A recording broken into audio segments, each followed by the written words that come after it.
Hello everyone स्वागत करछे YouTube channel Odisha study hub रे। तो पिला माने आज हम आलोचना करबा +3 third semester political science honours रो कोर पेपर 5। तो ऑलरेडी हमें कोर पेपर 5 कोर पेपर 6 और कोर पेपर 7 रो ऑलरेडी हमें 1 मार्क 2 मार्क और 5 मार्क सिलेक्शन क्वेश्चन माने आलोचना कर सारछु। जो माने देखिने प्लेलिस्ट को विजिट करो सेठी पाई जिवो। तो तीनोटी यूनिट हमें कवर कर सारछु। तो आज हमें कोर पेपर 5 रो यूनिट नंबर 4 को आलोचना करबा जोटा रही अछि जातीयतावादी राजनीति एवं सामाजिक व्यवस्थार संप्रसारण बुझिला।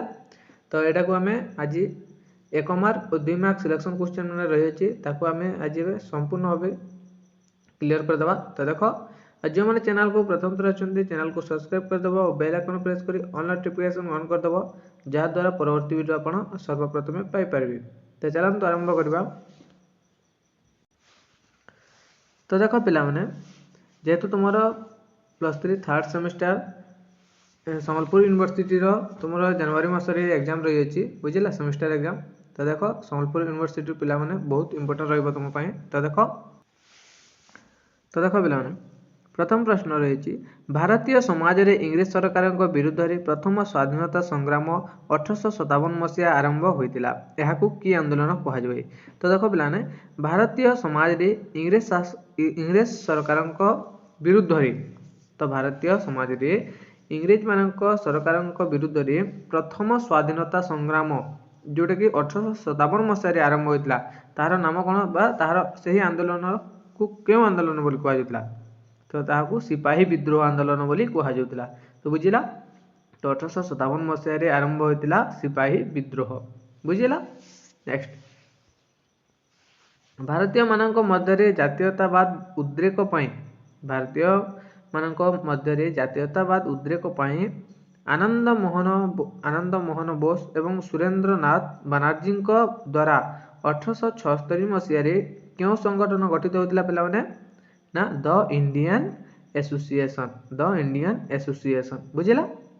तो यह आनंद मोहन बोस एवं सुरेंद्रनाथ बनर्जी द्वारा 1876 मसीहा यह संगठन गठित होइतिला द इंडियन एसोसिएशन क्लियर बुझिला। नेक्स्ट क्यों इंग्रेज व्यक्ति परामर्श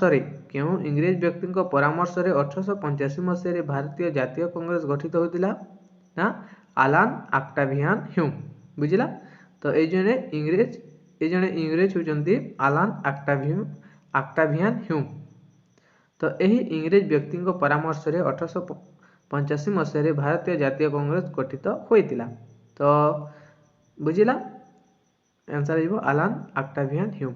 नेक्स्ट क्यों मसीहा और क्यों तारीख रे भारतीय जातीय सभा इंडियन नेशनल कॉन्फ्रेंस गठित होइतिला। क्यों मसीहा और क्यों तारीख रे भारतीय जातीय सभा गठित होइतिला ना 1885 मसीहा डिसेंबर 28 तारीख रे।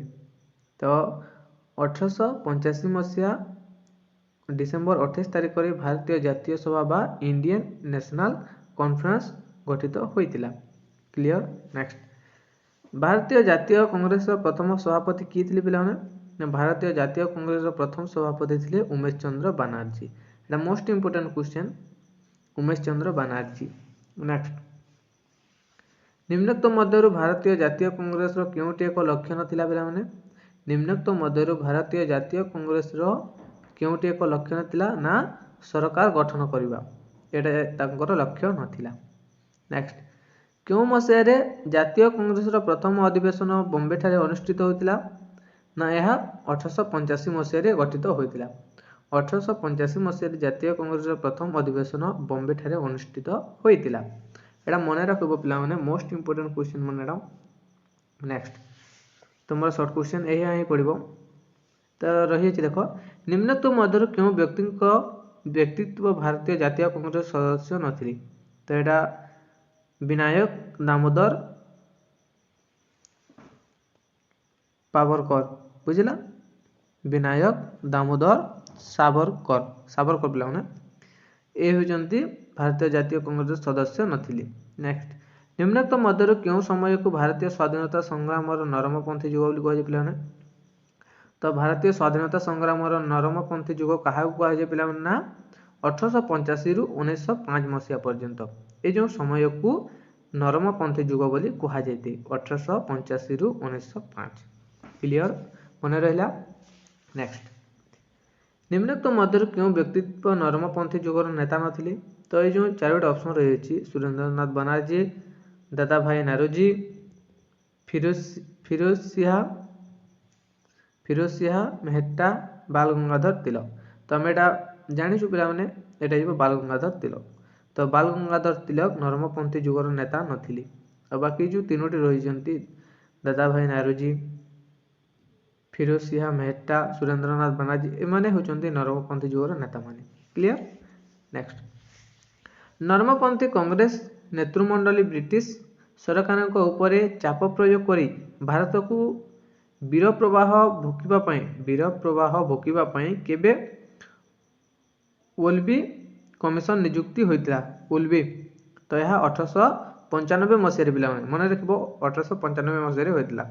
ନେକ୍ସଟ, ନିମ୍ନୋକ୍ତ ମଧ୍ୟରୁ କେଉଁ ଐତିହାସିକ ଘଟଣାକ୍ରମକୁ ଜାତୀୟ କଂଗ୍ରେସରେ ଚରମପନ୍ଥୀ ଯୁଗ ଆରମ୍ଭ ହୋଇଥିଲା? ତ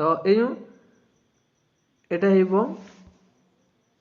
ତୁମର ବଙ୍ଗପ୍ରଦେଶକୁ ବିଭାଜନ ପାଇଁ ନୀତି।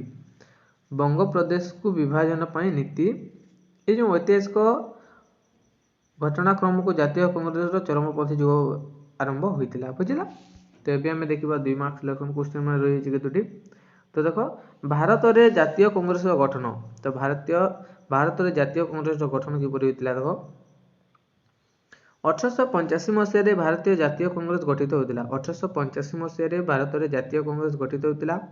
ମହାନ ବ୍ରିଟିଶ ସମାଜତତ୍ତ୍ୱବିତ୍ ତଥା ପୂର୍ବତନ ପ୍ରଶାସକ ଆଲାନ ଅକ୍ଟାଭିଆନ ହ୍ୟୁମ ପରାମର୍ଶକ୍ରମରେ ତତ୍କାଳୀନ ଭାରତୀୟ ବୁଦ୍ଧିଜୀବୀ ତଥା ସମାଜ ସଂସ୍କାରକ ନେତୃମଣ୍ଡଳୀ ଭାରତୀୟ ଜାତୀୟ କଂଗ୍ରେସ ଗଠନ କରିଥିଲେ। ଉମେଶ ଚନ୍ଦ୍ର ବାନାର୍ଜୀ ଏହାର ପ୍ରଥମ ସଭାପତିତ୍ୱ ଭାବେ କାର୍ଯ୍ୟଭାର ଗ୍ରହଣ କରିଥିଲେ ଏବଂ ଜାତୀୟ କଂଗ୍ରେସର ଅନ୍ୟ ସଦସ୍ୟମାନେ ହେଲେ ମୋତିଲାଲ ନେହେରୁ, ଫିରୋଜ ଶାହ ମେହେଟ୍ଟା, ଦାଦାଭାଇ ନାରୋଜି, ମହାଦେବ ଗୋବିନ୍ଦ ରାଣାଡେ, କେଟି ତୈଲଙ୍ଗ ଇତ୍ୟାଦି। ତ ଦେଖ ପିଲାମାନେ, এই ଯେଉଁ ଜାତୀୟ କଂଗ୍ରେସ ଗଠନ, ଏଇଟା 1885 ମସିହାରେ ଭାରତୀୟ ଜାତୀୟ କଂଗ୍ରେସ ଗଠିତ ହୋଇଥିଲା। ମହାନ ବ୍ରିଟିଶ ସମାଜତତ୍ତ୍ୱବିତ୍ ତଥା ପୂର୍ବତନ ପ୍ରଶାସନ ଆଲାନ ଅକ୍ଟାଭିଆନ ହ୍ୟୁମ, ଯାହାଙ୍କ ତାଙ୍କର ପରାମର୍ଶ କ୍ରମେ ତତ୍କାଳୀନ ଭାରତୀୟ ବୁଦ୍ଧିଜୀବୀ ତଥା ସମାଜ ସଂସ୍କାରକ ନେତୃମଣ୍ଡଳୀ ଭାରତୀୟ ଜାତୀୟ କଂଗ୍ରେସ ସହ ଗଠନ କରିଥିଲେ। ତାହାର ପ୍ରଥମ ସଭାପତି ଥିଲେ ଉମେଶ ଚନ୍ଦ୍ର ବାନାର୍ଜୀ। କାର୍ଯ୍ୟଭାର ଗ୍ରହଣ କରିଥିଲେ। ଜାତୀୟ କଂଗ୍ରେସର ଅନ୍ୟ ସଦସ୍ୟମାନେ ହେଲେ ମୋତିଲାଲ ନେହେରୁ, ଫିରୋଜ ଶାହ ମେହେଟ୍ଟା, ଦାଦାଭାଇ ନାରୋଜି ଇତ୍ୟାଦି ରହିଛନ୍ତି ଏହାର ନେତାମାନେ। ବୁଝିଲା? ନେକ୍ସଟ, ଭାରତୀୟ ଜାତୀୟ କଂଗ୍ରେସର ଉଦ୍ଦେଶ୍ୟ ବା ଲକ୍ଷ୍ୟ ଗୁଡ଼ିକ କ'ଣ ଥିଲା? ଭାରତୀୟ ଜାତୀୟ କଂଗ୍ରେସର ଉଦ୍ଦେଶ୍ୟ ବା ଲକ୍ଷ୍ୟ କ'ଣ ଥିଲା ପିଲାମାନେ? ତ ଦେଖ, ଜାତୀୟ କଂଗ୍ରେସ ଗଠନର ଉଦ୍ଦେଶ୍ୟ ଥିଲା ଯେ ଭାରତୀୟମାନଙ୍କ ମଧ୍ୟରେ ଜାତୀୟତାବାଦ ଉଦ୍ରେକ କରିବା ସହିତ ସାଂଗଠନିକ ଦକ୍ଷତା ବୃଦ୍ଧି କରିବା। ତ ଜାତୀୟ କଂଗ୍ରେସର ଗଠନ ଓ ଉଦ୍ଦେଶ୍ୟ କ'ଣ ଥିଲା? ନା ଭାରତୀୟମାନଙ୍କ ମନରେ ଜାତୀୟତାବାଦର ଉଦ୍ରେକ କରିବା ସହିତ ସାଂଗଠନିକ ଦକ୍ଷତା ବୃଦ୍ଧି କରିବା, ଜନସାଧାରଣଙ୍କ ମୌଳିକ ସମସ୍ୟା ଦୂର କରିବା ପାଇଁ ବ୍ରିଟିଶ ସରକାରଙ୍କ ପାଖରେ ଦାବି ଉପସ୍ଥାପନ କରିବା ଥିଲା। ଇଂରେଜ ସରକାରଙ୍କୁ ସମର୍ଥନ କରିବା ପୂର୍ବରୁ ଦେଶରେ ଏକତା ଓ ଜାତୀୟତାବାଦ ଉଦ୍ରେକ କରିବା, ଦେଶର ଜନମତକୁ ଜାଗ୍ରତ କରାଇବା ଏବଂ ମୌଳିକ ସମସ୍ୟା ସମାଧାନ କରାଇବା। ପାରମ୍ପରିକ ପୂର୍ବରୁ ଜାତୀୟ କଂଗ୍ରେସର ଏକ ସ୍ୱେଚ୍ଛାସେବୀ ସଂଗଠନ ଭାବରେ କାର୍ଯ୍ୟ କରିଥିଲା। ତ ଏଇଟା ଥିଲା ତୁମର ଭାରତୀୟ ଜାତୀୟ କଂଗ୍ରେସର ଉଦ୍ଦେଶ୍ୟ। ନେକ୍ସଟ ରହିଛି ଜାତୀୟ କଂଗ୍ରେସର ନରମପନ୍ଥୀ ଯୁଗ। ଜାତୀୟ କଂଗ୍ରେସର ନରମପନ୍ଥୀ ଯୁଗ ଦେଖ ପିଲାମାନେ, ପ୍ରାଥମିକ ସ୍ତରରେ ଭାରତୀୟ ଜାତୀୟ କଂଗ୍ରେସ ନେତୃମଣ୍ଡଳୀ ସରକାରଙ୍କୁ ନିବେଦନ, ପ୍ରାର୍ଥନା ଏବଂ ଗୁହାରି ମାଧ୍ୟମରେ ଭାରତବାସୀଙ୍କ ପାଇଁ ଅର୍ଥନୈତିକ, ରାଜନୈତିକ ଏବଂ ଶାସନଗତ ସୁବିଧା ହାସଲ କରିବା ପାଇଁ ଉଦ୍ୟମ କରିଥିଲେ। ଏହି ନେତାମାନେ ସରକାରଙ୍କୁ ସମର୍ଥନ କରିବା ପୂର୍ବରୁ ଗଣତନ୍ତ୍ର ଉପାୟରେ ସମସ୍ୟା ସମାଧାନ ପାଇଁ ଚେଷ୍ଟା କରୁଥିଲେ।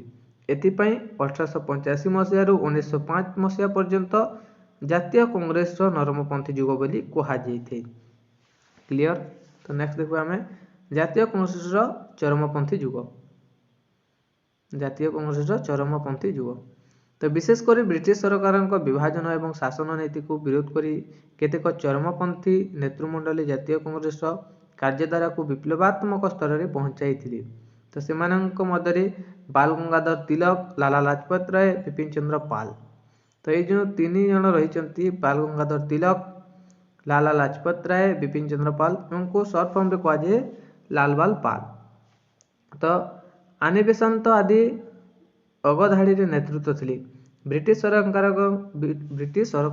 विरुद्ध रे दुर्बार आंदोलन करी स्वराज हासिल करबा सेमानकर अभिमुख्य थिला और 1905 मसीह बंग विभाजन पर चरमपंथी युग आरंभ होइतिला।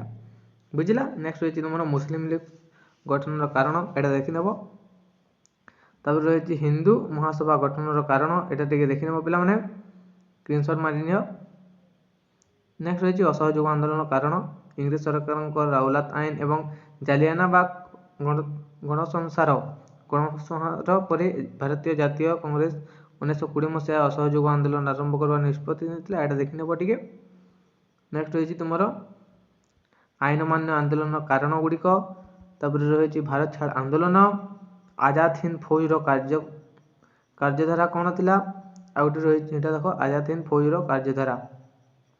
नेक्स्ट रही देश विभाजन कारण गुड़िक आउट अच्छी भारत स्वाधीनता आईन रूपरेख कौन। बुझिला। तो आम नेक्स्ट क्लास में कोर पेपर 6 यूनिट नंबर 4 को देखा जोटा रही 20 शताब्दी अंतर्देशीय इतिहास 2। बुझिला। तो नेक्स्ट क्लास में कोर पेपर 6 मेजर पेपर 6 को आलोचना करवा। तो आशा कर वीडियो भल थी। वीडियो भल लगे तुम सांग साथी को शेयर करदेव जहाँद्वारा से उपकृत हो पारे। धन्यवाद।